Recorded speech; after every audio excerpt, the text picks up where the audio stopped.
Hello viewers, नमस्कार। मेरा नाम है डॉक्टर श्रीधर और मैं पिछले 46 ईयर से आयुर्वेद पद्धति के द्वारा सेक्सुअल प्रॉब्लम से रिलेटेड पेशेंट्स का बहुत ही सफलतापूर्वक तथा बिना किसी साइड इफेक्ट के ट्रीटमेंट करता आ रहा हूँ।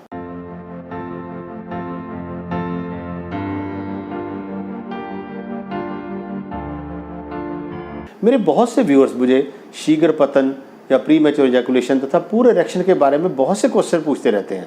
तो आज हम बात करेंगे प्री मैच्योर इजैकुलेशन यानी शीघ्र पतन के बारे में। तो इसको समझने से पहले मैं आपको सेक्सुअल इंटरकोर्स के बारे में थोड़ा सा जानना बहुत ज़्यादा ज़रूरी है। सेक्सुअल इंटरकोर्स के मेनली 3 फेजेस होते हैं। Number 1 excitement phase, number 2 plateau phase, number 3 orgasm and ejaculation phase. हमारी 5 इंद्रियां हैं, touch, taste, hear, smell, seeing. जब हम अपने पार्टनर को टच करते हैं, टेस्ट करते हैं, स्मेल करते हैं, देखते हैं, सुनते हैं, तो हमारी 5 इंद्रियां जो है वो उत्तेजित होती हैं और हमारे ब्रेन के अंदर एक हार्मोनल थ्रिल पैदा होती है जिसे हम जोश भी कह सकते हैं। ये हार्मोनल थ्रिल हमारे ब्रेन से हमारी स्पाइनल कॉर्ड यानी पीठ से होती हुई हमारे लिंग तक पहुंचती है और लिंग में तनाव आना शुरू हो जाता है। इसे कहते हैं एक्साइटमेंट फेज। इसके बाद हम अपनी इंद्रियों को बारी बारी से स्टिमुलेट करते हैं, उत्तेजित करते हैं या तृप्त करते हैं, तो वैसे वैसे एक्साइटमेंट जो है बढ़ती जाती है। जैसे जैसे एक्साइटमेंट बढ़ती जाती है वैसे वैसे जो लिंग का तनाव है वो भी बढ़ता जाता है। तो इसको कहते हैं फोर प्ले या प्लेट्यू फेस। जब ये प्लेट्यू फेस या फोर प्ले अपनी चरम सीमा तक पहुंच जाता है, पीक तक पहुंच जाता है, तो फिर शुरू होता है पेनिट्रेशन का फेस। पेनिट्रेशन में जो मेल है वो अपना ऑर्गन फीमेल की वजाइना के अंदर पेनिट्रेट करता है या इंसर्ट करता है। तो इस समय से शुरू होकर जब तक मेल पर्सन जो है वो इजैकुलेट नहीं होता, उस टाइम को हम कहते हैं intra vaginal ejaculatory latency period, IELT. यानी वो टाइम जब से मेल पर्सन का जो लिंग है वो औरत की वजाइना के अंदर गया और उसके बाद जब तक वो इजैकुलेट नहीं हुआ, तो इस सारे पीरियड को इंट्रा वजाइनल लेटेंसी पीरियड कहा जाता है। और ये इंट्रा वजाइनल लेटेंसी पीरियड जो है ये एज के मुताबिक बढ़ता कम होता रहता है, मगर जो maximum intra vaginal latency period है वो 6.5 मिनट है। आप अच्छी तरह से नोट कर लें, इट इज़ एवरेज 6.5 मिनट्स। बहुत से पेशेंट्स हमारे पास आके बोलते हैं कि हमारा जो टाइमिंग है वो तो 10-15 मिनट से वैसे ही बहुत ज़्यादा है, अब इससे भी ज़्यादा बढ़ाना चाहते हैं।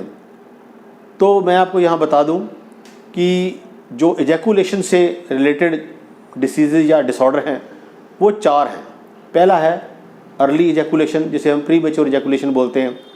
दूसरा है इम्पेयर्ड इजैकुलेशन या इम्पेयर्ड ऑर्गेज्म। तीसरा है डिलेड ऑर्गेज्म और डिलेड इजैकुलेशन। और चौथा है एब्सेंट ऑर्गेज्म और एब्सेंट इजैकुलेशन। अगर किसी पेशेंट का जो लिंग है वो 2-3 मिनट के अंदर डिस्चार्ज होता है तो उसे हम अर्ली इजैकुलेशन बोलते हैं। अगर वो 6 मिनट से पहले हो जाता है तो उसको प्री मैच्योर इजैकुलेशन बोलते हैं। मगर अगर वो पीरियड जो है 10 मिनट से ऊपर चला जाता है तो उसे हम इम्पेयर्ड इजैकुलेशन बोलते हैं।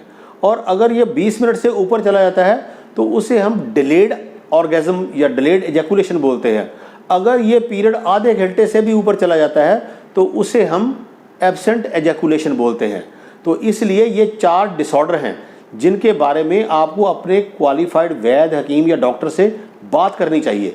बहुत से लोग इसको प्लस पॉइंट समझते हैं कि हमारा टाइम जो है बहुत ज़्यादा है। वो टाइमिंग नहीं है, दैट इज़ ए डिसऑर्डर। उसके बारे में आपको अपने डॉक्टर से पॉजिटिवली बात करनी चाहिए, क्योंकि अप्रॉक्सीमेटली जो हमारे पास पेशेंट आते हैं वो पॉर्न्स देख के आते हैं और वो हमें ये क्वेश्चन करते हैं कि पॉर्न्स में उनके लिंग की लंबाई काफ़ी होती है, उनका टाइम भी बहुत लगता है। तो मैं आपको ये क्लियर कर दूं, शायद आपको इसके बारे में पहले नॉलेज नहीं होगा, कि जब भी ये पॉर्न्स बनती हैं तो जो मेल पार्टनर होता है उसके लिंग के बेस पर एक इंजेक्शन दिया जाता है जिससे उसका जो लिंग है वो 6 से 8 घंटे तक बिल्कुल इरेक्ट रहता है और उसके साइज़ में भी काफ़ी ज़्यादा बढ़ोतरी हो जाती है या काफ़ी ज़्यादा इंक्रीमेंट हो जाता है। तो हम सोचते हैं कि लिंग, हमारा लिंग जो है उतना बड़ा और उतना टाइम लगना चाहिए, ये बिल्कुल गलत बात है। वो जो उनको इंजेक्शन लगाया जाता है वो 4 तरह के इंजेक्शन आते हैं।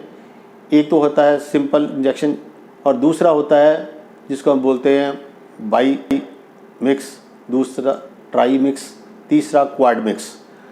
जो बाई मिक्स होता है उसमें 2 इंजेक्शन होते हैं, जो ट्राई मिक्स होता है उसमें 3 इंजेक्शन होते हैं, और जो क्वाड मिक्स होता है उसमें 4 इंजेक्शन होते हैं। मतलब एक इंजेक्शन में ही 4 इंजेक्शन होते हैं। तो वो इंजेक्शन जो है उसको इंसुलिन सिरिंज से उसके लिंग के बेस के ऊपर लगाया जाता है, और उससे उसका टाइमिंग और उसकी इरेक्शन जो है वो 8 घंटे तक पूरी तरह से बरकरार रहती है। इसलिए आप पॉन्स मूवी को देखकर अपने लिंग को बढ़ाने की या अपने टाइम को बढ़ाने की बिल्कुल कोशिश मत करिए। They people are under the effect of medicines, वो फार्माकोलॉजिकल इफेक्ट के अंडर होते हैं, जिससे उनका लिंग का साइज और उनका जो टाइमिंग है वो इंक्रीज होता है। उसके बाद आता है कि इसके क्या क्या कारण हैं। तो जो प्री मैच्योर इजैकुलेशन है, इसके कारणों में सबसे बड़ा कारण है एंग्जाइटी। दूसरा है सेक्सुअल इनएक्सपीरियंस, पेशेंट को सेक्स के बारे में पूरा नॉलेज ही नहीं है। तीसरा है deterioration of relationship between the partners, partners के आपस में रिलेशन अच्छे नहीं हैं। चौथा है विक्टिमाइज बाय द पार्टनर, बहुत से पार्टनर जो होते हैं वो अब फीमेल पार्टनर अपने मेल पार्टनर को कोऑपरेट नहीं करते, जिससे उनको प्री मैच्योर इजैकुलेशन और पूरे इरेक्शन दोनों चीज़ें हो जाती हैं। और पांचवा है परफॉर्मेंस अंडर स्ट्रेस, जब भी आप परफॉर्म करने के लिए जाते हो तो आप अपने मन में ये धारणा बना के जाते हो कि आज मैंने टाइमिंग बहुत इंक्रीज़ करनी है, मैंने इरेक्शन बहुत इंक्रीज़ करनी है, एंड अगेन यू फेल। तो इसलिए जो परफॉर्मेंस अंडर स्ट्रेस होती है उसमें प्री मैच्योर इजैकुलेशन जो है वो पक्की है। उसके बाद आता है इसके कौन कौन से शरीरिक कारण हैं। शरीरिक कारणों में आता है हार्मोनल इम्बैलेंसमेंट, जो आपके सेक्स हार्मोन्स हैं या आपके जो मेटाबॉलिक प्रोफाइल्स हैं वो अगर एबनॉर्मल हैं, कम हैं, या उनकी रेशो ठीक नहीं है, तब भी आपको प्री मैच्योर इजैकुलेशन हो सकती है। उसके बाद आता है कुछ एक डिसीजेस, जैसे uncontrolled diabetes, hypertension, multiple sclerosis, Parkinson, obesity, कोई पेल्विक सर्जरी आ गई। इसके अलावा सक्रोटल और inguinal hernial repair, radiation, prostatectomy, प्रोस्टाइटिस, कुछ एक बीमारियां जो लॉन्ग स्टैंडिंग बीमारियां हैं जिनमें आपका जो सेक्सुअल इम्पैक्ट है वो तो कम नहीं होता, सेक्सुअल पोटेंशियल तो आपका बिल्कुल ठीक रहता है, मगर इनएबिलिटी टू परफॉर्म की वजह से आप प्री मैच्योर इजैकुलेशन के शिकार बन जाते हैं। तो इसलिए ये बीमारियां जिनमें सेक्सुअली ट्रांसमिटेड डिसीज़ भी आती हैं, कुछ एक लोकल पैथोलॉजीज़ भी हैं जैसे फाइमोसिस वगैरह। तो नेक्स्ट आता है ड्रग्स। ड्रग्स में आता है alcohol, tobacco, smoking, cocaine, marijuana, recreational drugs, heroin. उसके बाद नेक्स्ट आती है कुछ एक मेडिसिन होती हैं जो हमें हमारे डॉक्टर जो हैं वो हमारी प्रॉब्लम के लिए हमें प्रिस्क्राइब करते हैं, जिनमें आता है beta blocker drugs, anti psychotic drugs, anti depressants, फिर आ गया एंटी एंड्रोजन ड्रग्स। उसके अलावा कीटाकिनाजोल, मेटाक्लोप्रामाइड, जो हम आमतौर पे गैस की गोली के साथ इस्तेमाल करते हैं। तो इस तरह की मेडिसिन हैं जो हमारे सेक्सुअल इम्पैक्ट को कम करती हैं और प्री मैच्योर इजैकुलेशन या रिटार्डेड इजैकुलेशन तक भी हमें लेके जाती हैं। नेक्स्ट आता है ब्लड वेसल एंड नर्व्स। जो ब्लड वेसल एंड नर्व्स हैं इनकी अगर कोई डिसीज़ है, जिस तरह से वीनस इनसफिशिएंसी है, खास करके पेल्विक रीजन की venous insufficiency, arteriovenous fistula, arteriosclerosis, myopathy, neuropathy, angiopathy, ये सारी चीज़ें जो हैं वो हमें प्री मैच्योर इजैकुलेशन तथा पूरा इरेक्शन दोनों की तरफ लेके जाती हैं। तो अगर आपको ये कोई प्रॉब्लम है तो आप इसको अपने डॉक्टर के साथ डिस्कस कर सकते हो। नेक्स्ट आता है कि हम इसका डायग्नोसिस कैसे कर सकते हैं। तो इसका डायग्नोसिस बहुत सिंपल है। 75% ऑफ द पीपल जो हैं उनमें डायग्नोसिस जो है वो नाड़ी परीक्षण से, उनकी डिटेल हिस्ट्री से, उनके फिज़िकल एग्जामिनेशन से किया जा सकता है। मगर कुछ एक पेशेंट्स को जो होते हैं, जो बहुत कॉम्प्लिकेटेड होते हैं या क्रॉनिक होते हैं, या बहुत देर से जिनको प्रॉब्लम है, उन लोगों में कुछ एक टेस्ट होते हैं जिनमें होती है metabolic profiles, hormonal profiles, NPTR, PBI, phenyl colour Doppler, फिर उसके बाद आता है कवर्नेसोमेट्री, कवर्नेसोग्राफी। ऐसे कुछ एक टेस्ट हैं जिनको करवाने के बाद हम बिल्कुल पिन पॉइंट डायग्नोसिस कर सकते हैं कि इस प्री मैच्योर इजैकुलेशन तथा पुअर इरेक्शन या इरेक्टाइल डिसफंक्शन का प्रॉपर या पिन पॉइंट कॉज क्या है। और जब हमें कॉज का पता लग जाता है तो फिर उसका ट्रीटमेंट करना ज़्यादा मुश्किल नहीं होता, and that's very simple. Next आता है इसका ट्रीटमेंट पार्ट। ट्रीटमेंट पार्ट में आयुर्वेद में इसके लिए हम रसायन, बाजीकरण, उत्तेजक, शुक्रल, स्तंभक, शामक ये द्रव्य देते हैं।